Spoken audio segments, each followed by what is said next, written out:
Well, hey guys, how are you?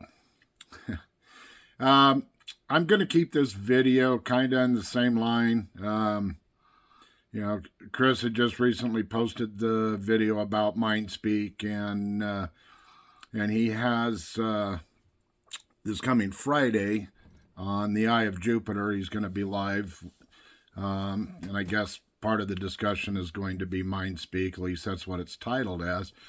So, without pounding over what Chris had said, I'm going to give you a couple of examples of the mind speak.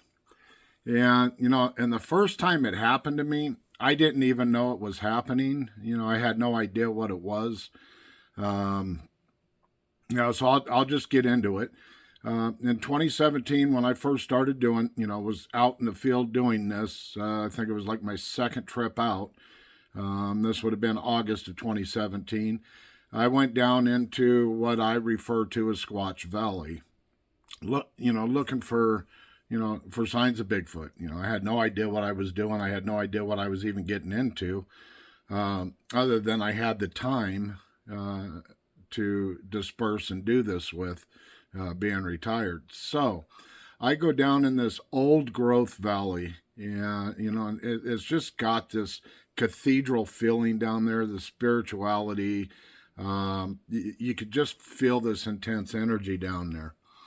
And so I'm walking around, and I'm looking for stuff like for structures, and I really have no idea what I'm looking for other than a few videos I've seen. And I found something that looked like a structure, but fairly close to the structure, I found a large pile of human poop. Okay, and biggest pile of human poop I've ever seen. So I'm thinking there's got to be tracks around here. So I start spiraling out. I'm looking for spore, changes in the ground, anything to give me an indication that something has recently passed through here. And eventually I come across a footprint, and it was going that way, so I went that way. And I walked a little farther, and I come across a large rattlesnake, black mountain rattlesnake. And my first instinct was to kill it. I spent 3 days in ICU over a rattlesnake bite, left index finger.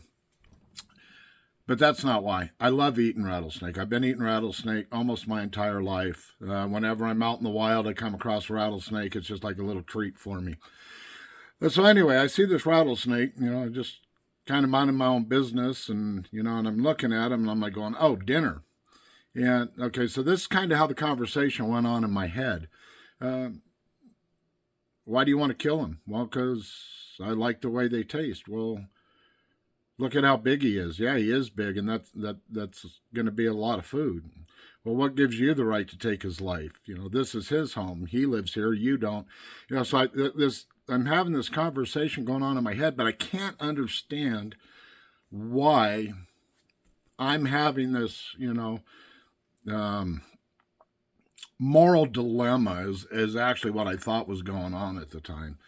And but it made no sense to me because I have no moral dilemma of killing a rattlesnake and taking it back to camp and roasting it over a fire. I just absolutely love it.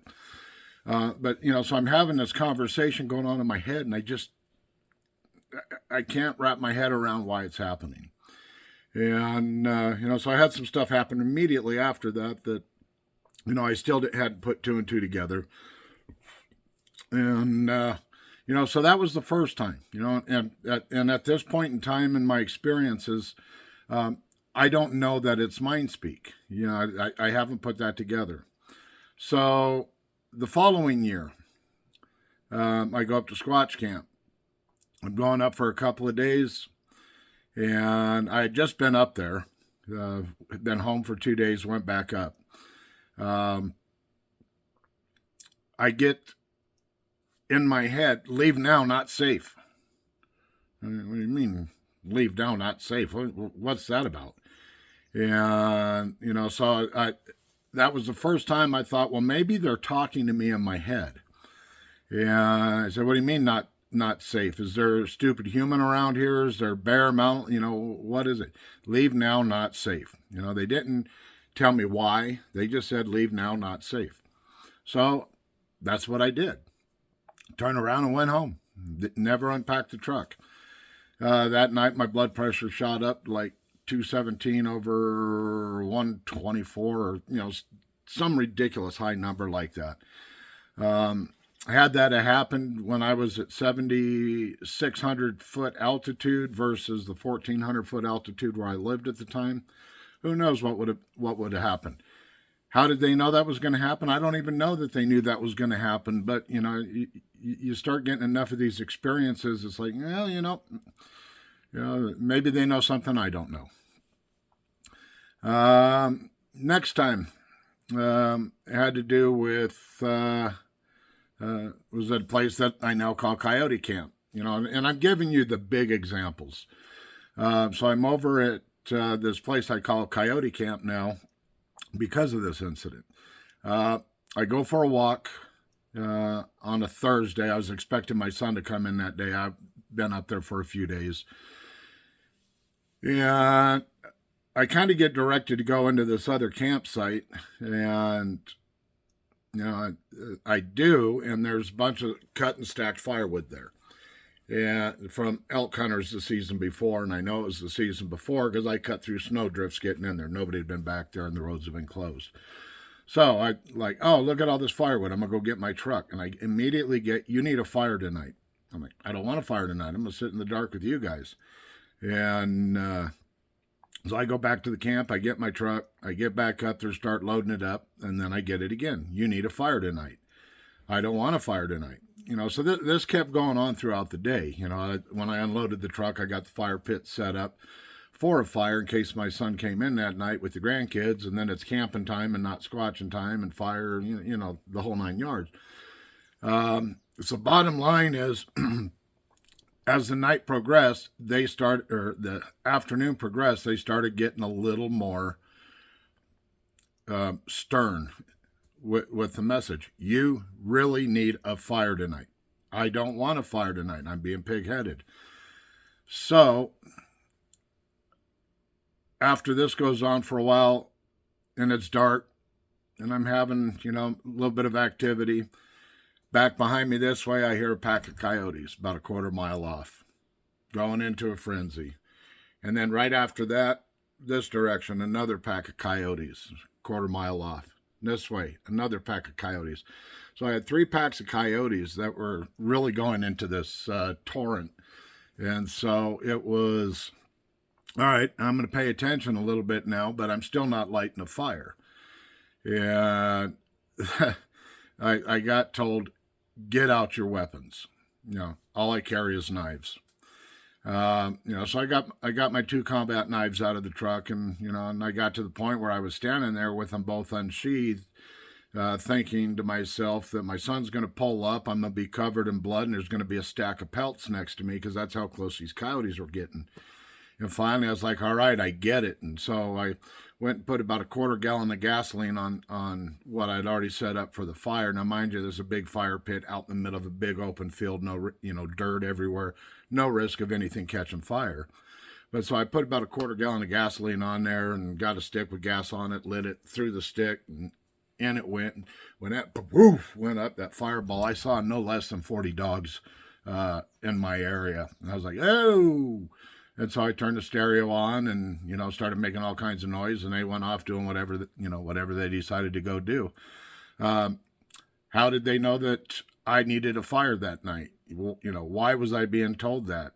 The bottom line is, once again, you get enough of these experiences, you start thinking to yourself, well, maybe they know some stuff that we don't know. So my next major Mindspeak was after a family camp out. I had my 14-year-old grandson with me. We were going to stay a couple of nights. And so the second night that we were going to stay out there alone, we had the camp already torn down. We were just going to sleep outside on the cots. And once again, I got, leave now, danger. And I was like, leave now, danger. Leave now, danger. And, and my grandson, he looks at me and goes, Papa, what's going on? Something's weird. And I said, yeah, we need to leave, and we need to leave now, and so we were putting everything away. And that is the first time in a long time I got put in combat mode. I mean, I was, my senses were so heightened at that moment. It was like I was back in combat, and I was ready to do violence. I had no idea what was going on other than everything in the atmosphere changed, the lights, the colors, I mean, everything. This heaviness came in. What was there? I haven't the slightest idea. But me and the grandson, we got in the truck, and it was probably 10 miles down the road before everything went back to normal. Was a dog, man? I don't know. Who knows what it was?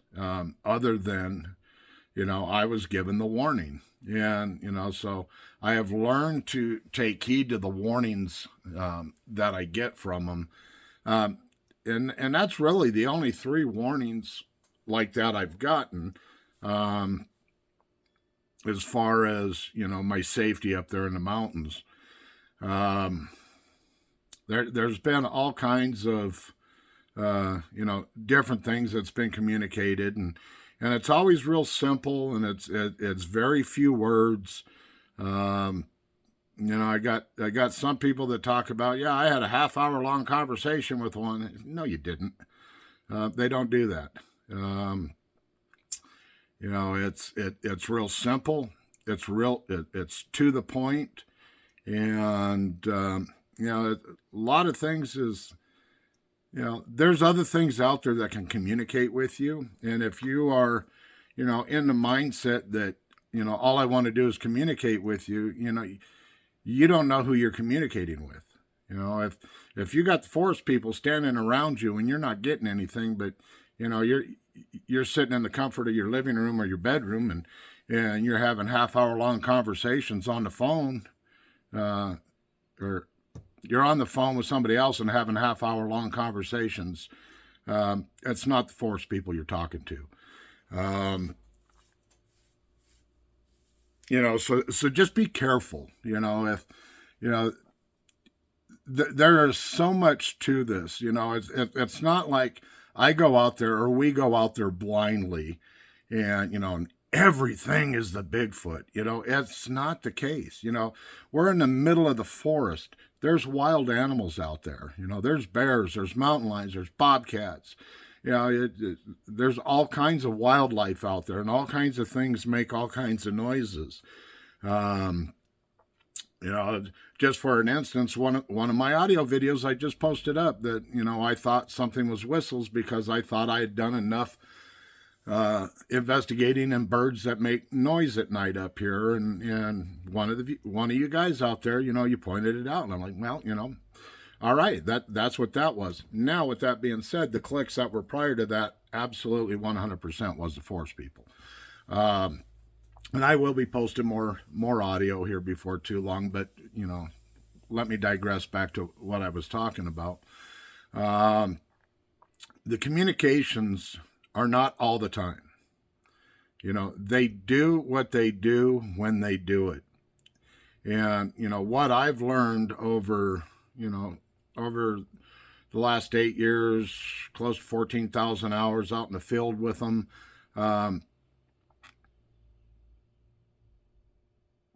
they're very select in the way they communicate and how they communicate.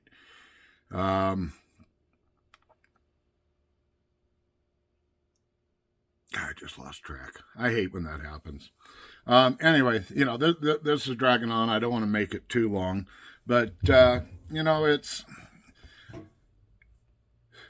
what we're trying to accomplish here is transparency.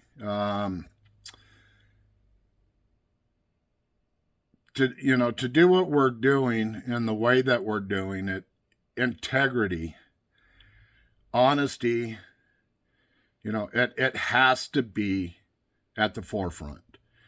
If the moment that, you make something up in your head, or, you try and do a hoax, or, you misrepresent what's going on, you're going to lose the battle. And the battle in this industry, it's a real thing. We want to open up dialogue. We want you guys asking questions. We don't know the answers to a lot of stuff. We have our own ideas of what's going on. I myself, I try to stay, as grounded as I can, but at the same time, when stuff happens, the natural instinct is why, how. I try not to focus on that because I don't think I'll ever know why. I don't think I'll ever know how. So this is, this is the way that we're operating. And, so integrity, transparency, honesty is what we're shooting for.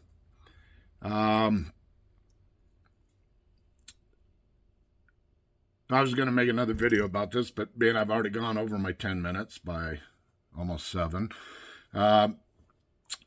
Question for you guys, all of you out there. What would you like to get out of our channel? What kind of questions do you have for us? What kind of things would you like to I don't know, to try and make this more interactive, what would you guys like to see happen? I don't know how to do surveys. I'm not a technical guy, so I'm just going to throw it out there, and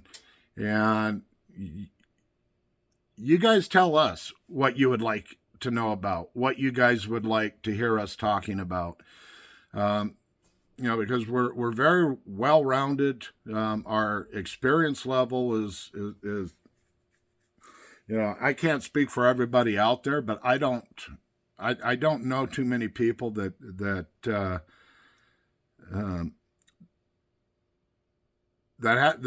has the happenings that we have.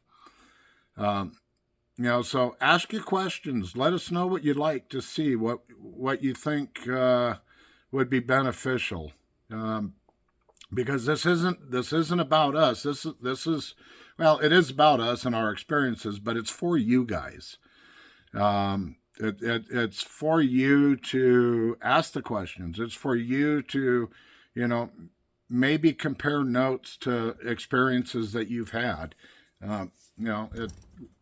We're trying to keep this as wide open as we can. But with that being said, I've babbled on here now for about 18, going on 19 minutes. But I just wanted to, instead of talking the nuts and bolts of the Mindspeak, just to give you guys a few examples of, small examples of some of the Mindspeak I've had, and then also into, what we're doing, why we're doing it, and where we're going to go with this. But with that being said, I love each and every one of you. I thank each and every one of you. This is a special time and a special place to be. Please be good to yourselves. Be good to those around you. Please pay attention to your surroundings. Stay safe, and peace out.